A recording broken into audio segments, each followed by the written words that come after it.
Hello everyone, this is Sneha Mehta, an alumni of BVM Global at Perangadi batch 2019-2020.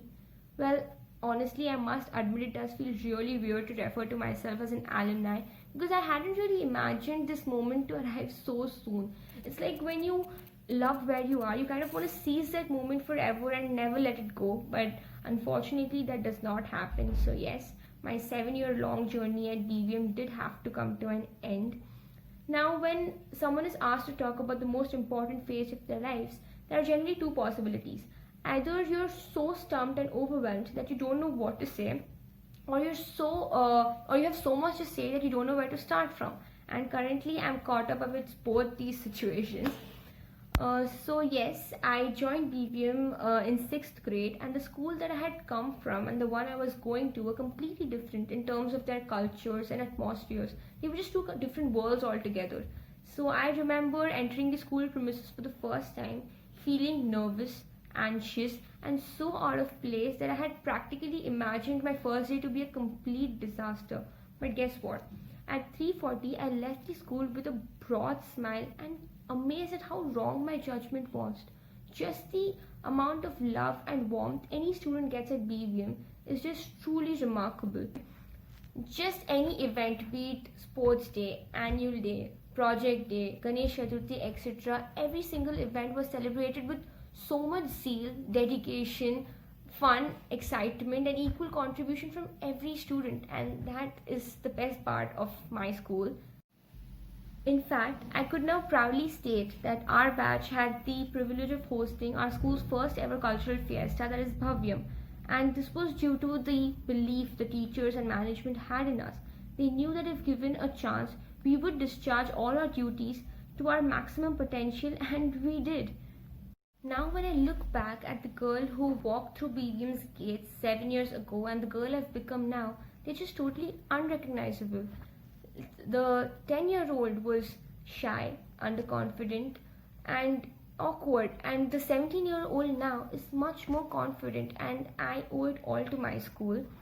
So, I would just like to share one anecdote with regard to this.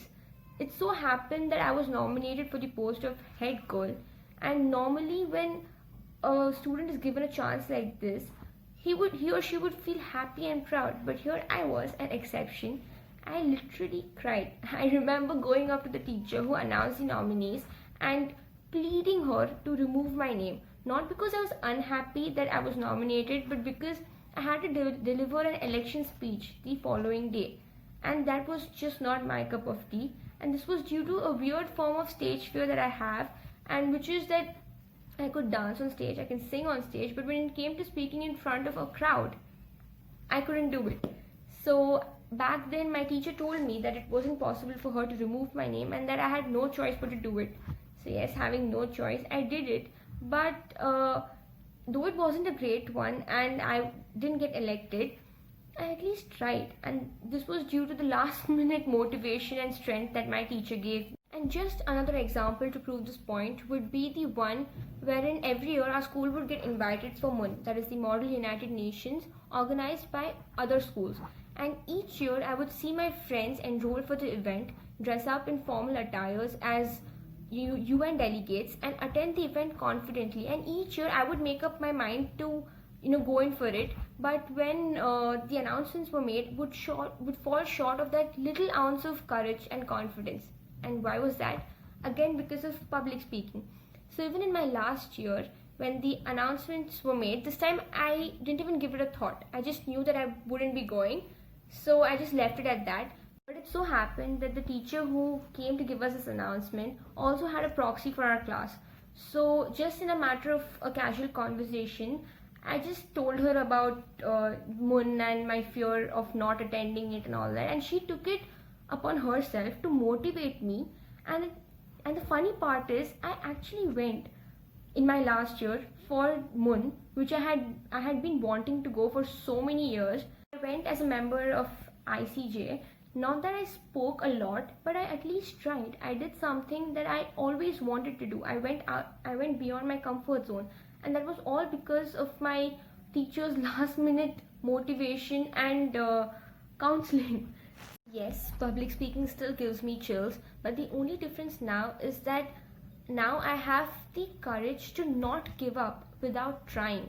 In fact, now that I'm in college, I don't believe that I'm wishing for this, but I so badly want to be a part of the student cabinet in college, knowing that it involves a lot of speaking and talking, but I at least want to try.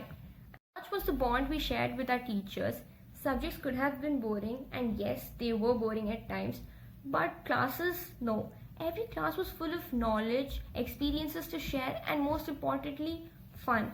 Now, at the end of 7 years of growth, ups and downs, the most and the least that I could possibly say is thank you.